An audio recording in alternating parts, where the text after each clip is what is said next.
John Masters.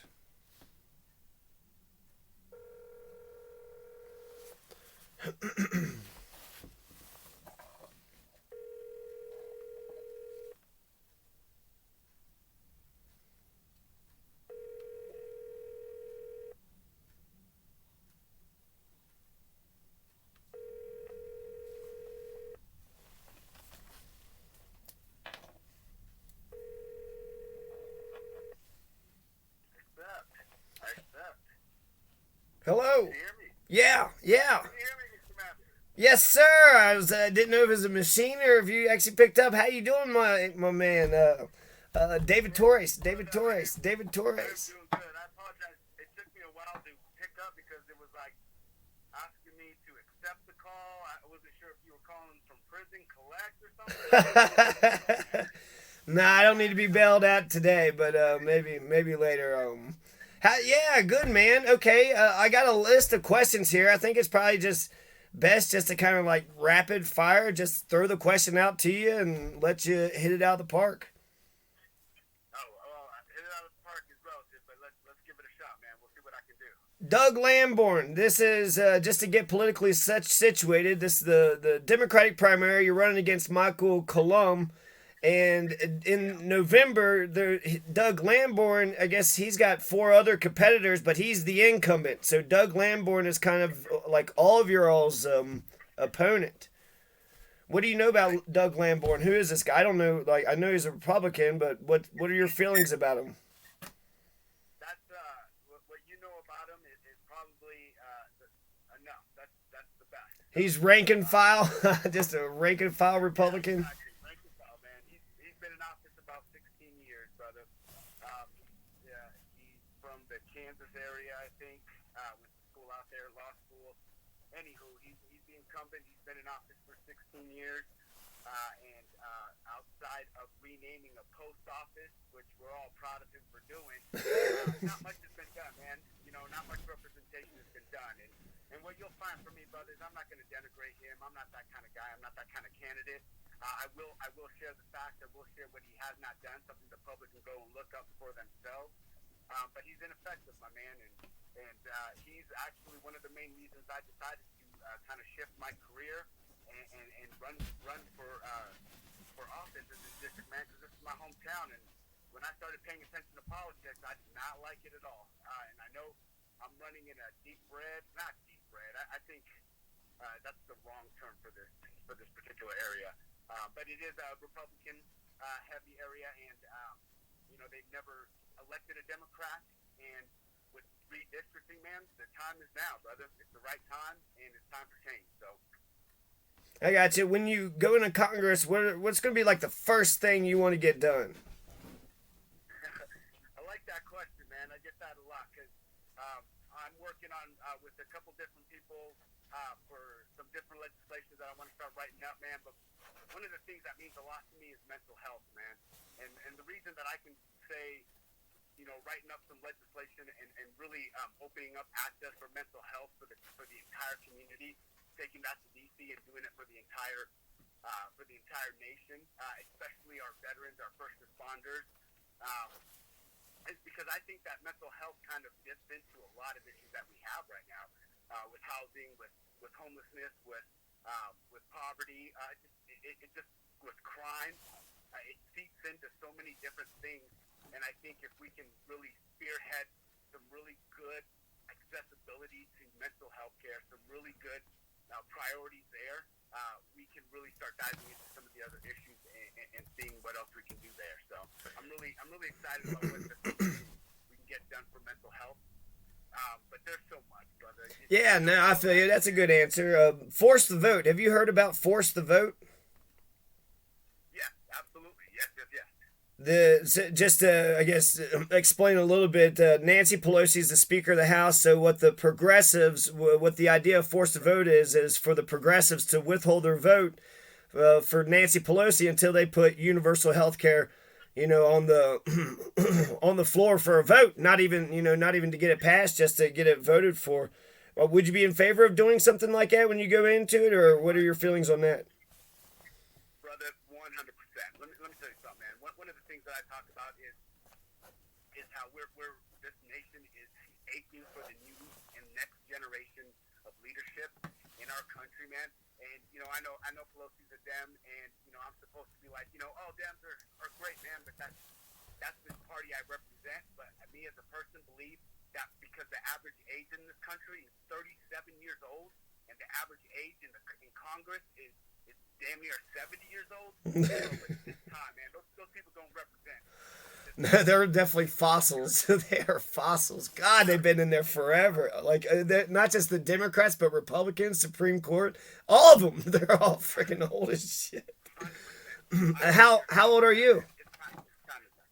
How young are you? So I'm 43. I'm Gen X.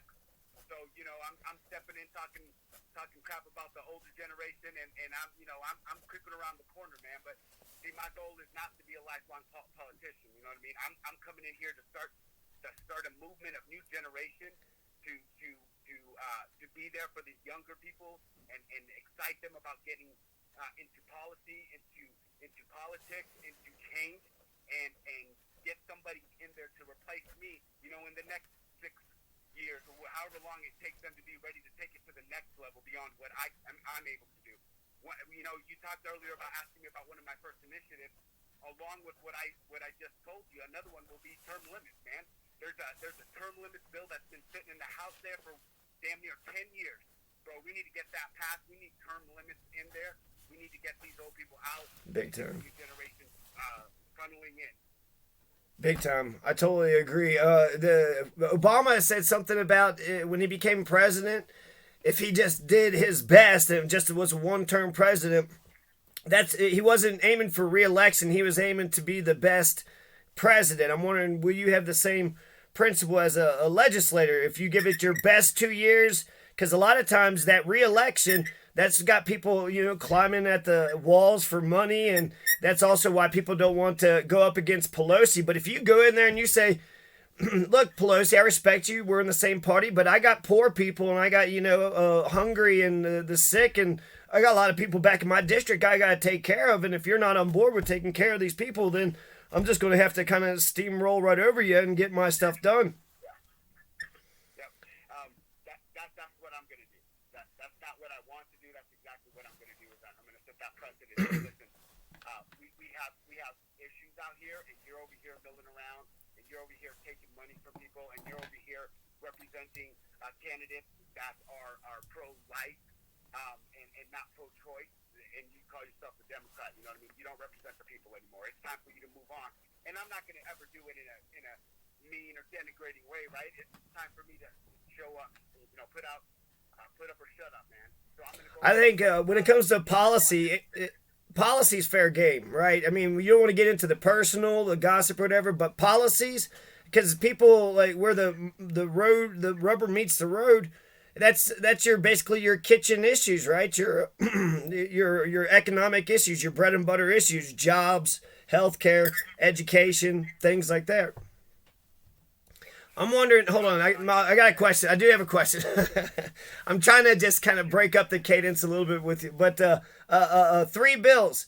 Your opponent, Mr. Colombe, had said he was going to try to pass 3 bills in the first year. I think that you can introduce as many bills as you want to. Are you able to make the same promise that you'll be able to get at least 3 bills passed, or how do you? Can you beat that, or what?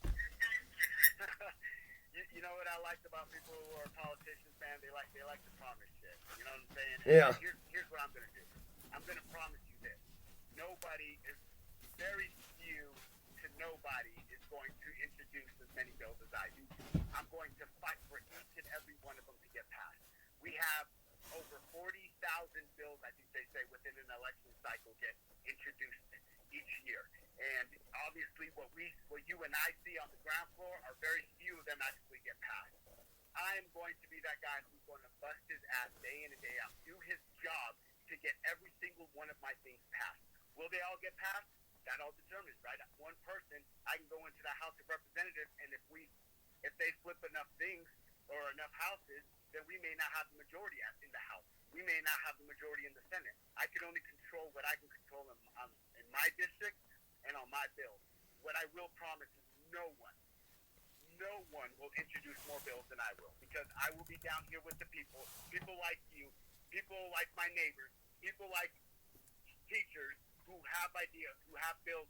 We're going to write those up, and we're going to sell the hell out of them and try to get as many passed. I'm not going to give you a number, man, because 3 to me sounds a little light. Well, you know what I mean? I think I got a real mean bill for you on the Bill of Rights. Are you pro? How are your feelings on the Bill of Rights? I mean, I respect the Bill of Rights, man. I'm trying to do my research and understand what the Bill of Rights was meant to be, but I also understand that the framers of all that stuff meant for it to be amended, meant for it to go. As society changes, so do our rules, so do our laws. Right. So I like the Bill of Rights, but I also understand how important it is for us to keep with the times, because when the Bill of Rights was done, what was the population of the United States of America versus what it is in 2022? You see what I'm saying? Yeah, no, I'm not talking about worshiping the Constitution. Just individual freedoms, I guess, was just more or less the. For sure, I have that. I respect individual freedom. I respect individual freedoms, and for instance, what I respect, what I feel like we need to do better of is understanding what those mean. For instance, Second Amendment, right? Everyone talks about Second Amendment with guns, but do we truly understand what that was about? What that was meant for? We disbanded our army. Okay, so we needed to protect our states individually. That was the militia that we talked about. That was the well-regulated militia that we were talking about. Once we got our armed forces back, there was no need for well-regulated militia. So that amendment is just so outdated, it's ridiculous, man. So are you? I do believe in our rights. So are you saying, with what you're saying with that though, that goes to gun control? You're for an assault weapons ban? Absolutely. Is that going to happen in America? I think it can. And I think the argument against that is that, if you give them, if you let them take away semi-automatic, then they're going to go for the next one. That's where our messaging has to come in. Because I don't think that we're going to take guns away from people. What I think we should do is take guns that we don't need off the street. So then let me ask you this: Are you okay with the average American citizen having shotguns, rifles, and pistols, but not assault weapons and above? Yes. The short answer is yes. Good deal. Ukraine, Palestine, Yemen. Where are you on each one of those? Ukraine, Palestine, and Yemen. So listen, the Palestine thing is a little bit more difficult for me, and I'm still gaining information from people from all across the board. I understand that thing has been around forever, and for the United States to be involved with all that one way or another, I think it seems a little ignorant. I think we're contradicting ourselves on what side that we're supposed to be on. We're supposed to be on peace, and we're supposed to be on the side that's not anti-Semitic, and we have to be a little bit better about what we're doing over there, and who we're providing weaponry and things like that to. As far as Ukraine goes, every person that I talk to in the military, I'm very involved with the military. I'm very involved with people who have been in military, who have been in active duty, and a lot of people are telling me we should have done a little bit more in the beginning. It's all good to be providing these weapons and support in that manner, but we should have probably been more involved in the beginning. That could have absolutely prevented any of what's happening today from happening. So, excuse my ignorance in some of this stuff, because I know that this is kind of a touchy subject in things, and I'm not necessarily going one way or another, but I do believe what a lot of people are telling me in the sense where the Ukraine, we should have been, it seems it's seemingly too late right now without starting another world war, but were there precautions that we could have done earlier? I think there are.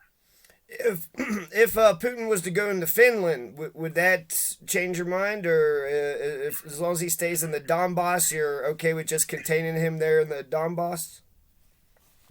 I'm sorry, brother. You cut out. Say that one more time. Right now, most of the fighting in Ukraine is in the Donbass. It's in the eastern section. They call it the Donbass. And I was asking if Putin was to there's a moment where it looked like he was about ready to level Kyiv, the capital of Ukraine. And I'm wondering if he goes farther than just where he's at in the Donbass. Say he invades Finland. There's just one example, since Finland's right there on the border of Russia, and they've done it before in Ivan the Terrible's day. So if he invaded Finland, would you want to help defend Finland or fight with Finland, or is it something about the empire? Maybe you don't like you question American foreign policy, or because I think we need to. Yeah, well, I guess I feel like it's if you're my neighbor and I see that there's a gang of thieves that's like raping and murdering people, I feel like as my neighbor, I have to stand up and defend you. I have to. I don't have a choice. I can't stand and watch evil, and if I don't stand up, like I guess there's a whole idea of fighting, like you could stand up and fight and lose, but if I don't stand up and fight, I feel like I already kind of lost anyways. So I feel like defending Ukraine is always right because it's always right to defend anybody. And the criticisms, I mean, I'm coming from a left perspective, so there's a lot of criticisms of that. The empire is the American empire the solution, right? We're giving them weapons, so we're kind of actually doing a middle ground thing. We're not really going in there, but we're giving them weapons and letting them fight their own thing. Yeah, I guess I don't know. Okay, that's And I know, man, yeah. listen, you're right on, bro. Because listen, my view on it, first of all, is us just giving them a bunch of weapons and just saying, hey, good luck. It goes back to your point of it's like you having a neighbor get picked on, and you just throw him over a BB gun and say, hey, you got this, take care of it. Yeah, it'd be mixed though, wouldn't it? Because it would be like, well, at least it's a BB gun. It's not as much as I wanted, but it's something. At least I don't have to like look over my shoulder for you. You're helping me with a BB gun. But yeah, you're saying a BB gun's not effective. Is that what you're going to, or what? Yeah, man.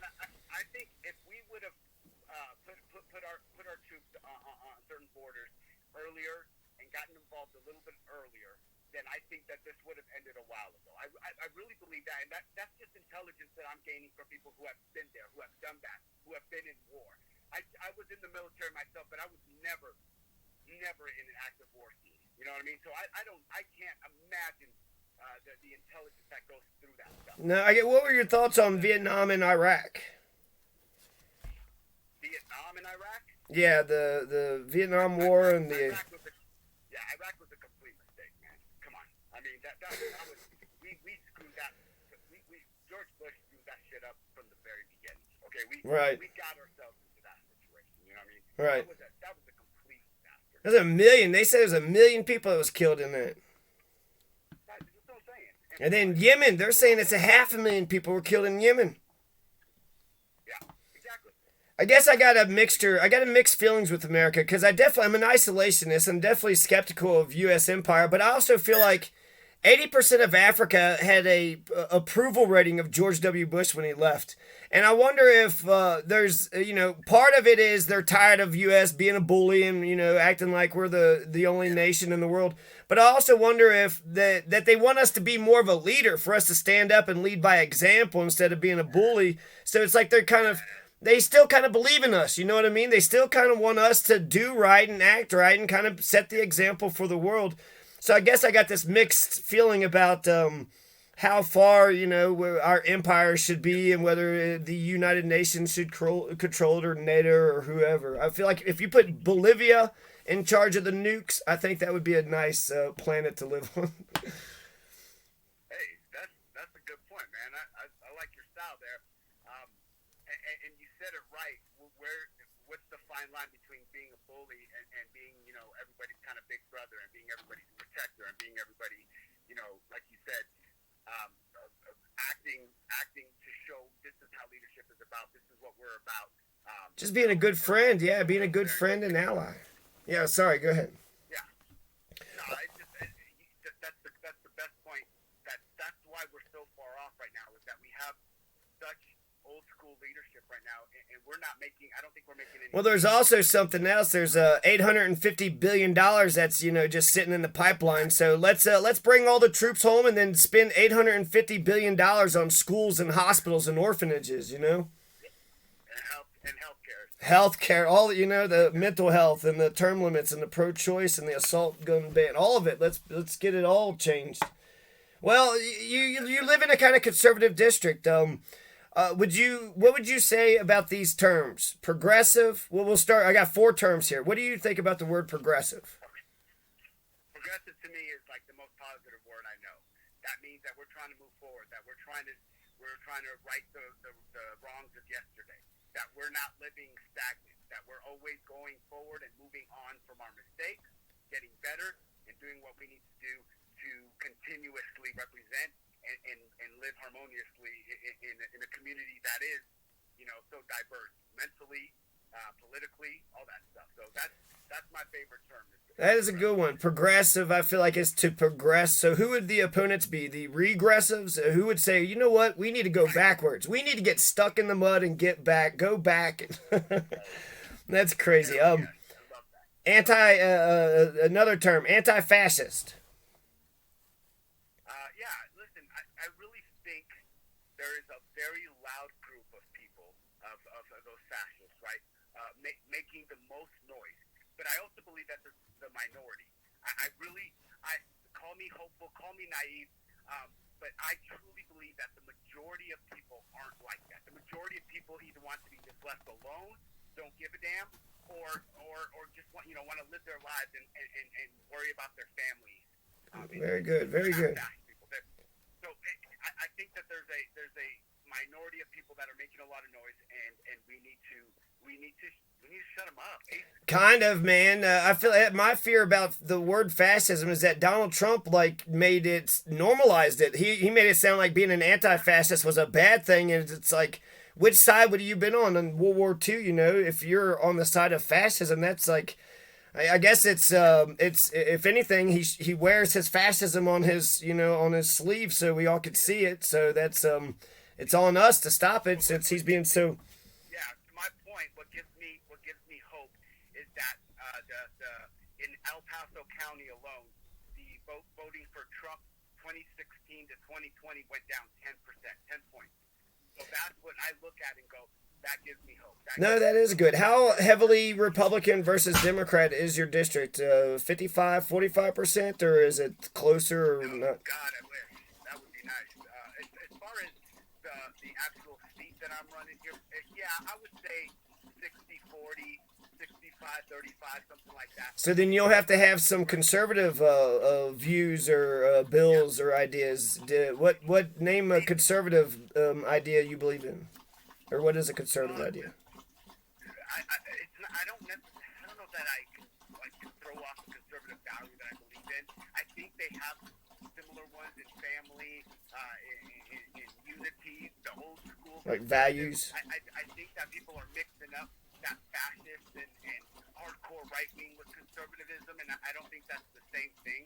That to my abilities, this is why we need somebody homegrown. I was raised by these conservatives, man. I went to school with kids that their parents were all conservative folks. I know to put it in a slang term, I speak conservative, bro. You know what I mean? I can speak to people, but I live with these people. Most of these people are my family. Right. You know what I mean? And they just need somebody who will actually hear them out, listen to them, and go, I respect that. I see your point of view. I like that. Now listen to my point of view. And somebody who can have those conversations that are effective, that are productive, and that provide solutions that we can sit down and do that. I ain't got a problem for conservative. I love conservatives. I have my family of conservatives. But they're still voting for me. And they're voting for me because they know that that's what I mean to do is unite. And do my values, are they progressive? Yeah, hell yeah. But what I can do is give them a perspective that makes them understand a little bit better why those progressive views or bills that I bring upon are so important for the entirety of one community. You know what I'm saying? I do know what you're saying. I want to just kind of I got a political science background, and conservative and liberal is just the political thought. And just to put it simply, sometimes you got to change things and sometimes you don't have to change things. Well, that means we've been arguing liberal and conservative thought forever, and actually Democrat, Republican have kind of switched. And sometimes, I think what we're looking at today is, sort of some Democrats that are, Joe Biden, for example, I think he's clearly a conservative Democrat. He ain't going to change nothing. But then Donald Trump, he's going to change everything, but he's going to do it in the conservative light or whatever. So he's kind of a liberal Republican, and then we got a conservative Democrat. And I think that these jerk off, sorry, but I feel like these jerks, they do this and they act like they're so clever. Like, well, I'm a Democrat, but I'm a conservative, or I'm a Republican and I'm a liberal, and it's like, man, we all got like some. I feel like, let me just. In terms of change, we need to keep the things that are working and change the things that are not. Would you agree with that? Right. Okay. 100%. I mean, that's logical, right? Just add some logic to the thing. Like, this is working. We'll keep this, okay? Maintain the status quo on this, A, B, and C. But here's things that aren't working. We got to change these things. Good deal. Yeah, Okay. I agree. And my job is going to be the things that are working here. For instance, Colorado, our voting system, I think is beautiful. I think it's one of the best, if not the best, in the country. I need to be able to fight for that in a national level. This congressional seat allows me to work with the state and local government and see what's working and take that to DC. What's not working, help them get that change, and then once again take that to DC, bro. But I think Colorado is like the standard, man. We have a lot of good things. The RATA that we just passed for women's rights, our voting rights. We are the standard in a few things, like you said. There's some things already that we do very well. I think we're kicking ass with the democracy. We got same-day registration, open primaries. We got written ballots. We got initiative, referendum, recall. If we don't like these bastards get enough signatures, we could throw them out. So, man, we're doing... I feel like we're almost there. Ranked choice voting. I feel like that's the Christmas. That's the star on top of the Christmas tree. That makes Colorado's democracy perfect, like chef's kiss perfect. To me, ranked choice voting. Where are you at on ranked choice? I'm with you, man. Ranked choice voting is supreme, and I think they're doing it in certain spots, like in Maine or something. Yeah. And it's been proven. It's been proven to work, man. Right. So I don't see why we can't look into that and kind of add that on. But I feel like you're basically right. Go in there with the mentality that Colorado's democracy beats the shit out of all these other states, because they do. I grew up in Kentucky, and if all 5 million Kentuckians was to sign a petition, it wouldn't go on the ballot. Everything has to go through the legislature. So just the power of initiative, like, just changes the whole game. And we've been doing that in Colorado, well, for 100, 200 years, since the beginning, 1876 or whatever. So, heck yeah. You right on, man. All right, the other two words, revolutionary and socialist. What do you think about them? Revolutionary, I don't have much on that one, man. All right. You're going to have to school me a little bit on revolutionary. Socialist, let me tell you what socialists are, okay? Malcolm, well, go ahead. No, so I was just going to say Malcolm X. Malcolm X has some thoughts on revolution. That's where I'm coming from, so you can check that out later. I want to hear some of this. Let me throw down what I think. Yeah, okay. Gotcha. So, socialism is a bad word in the far right movement.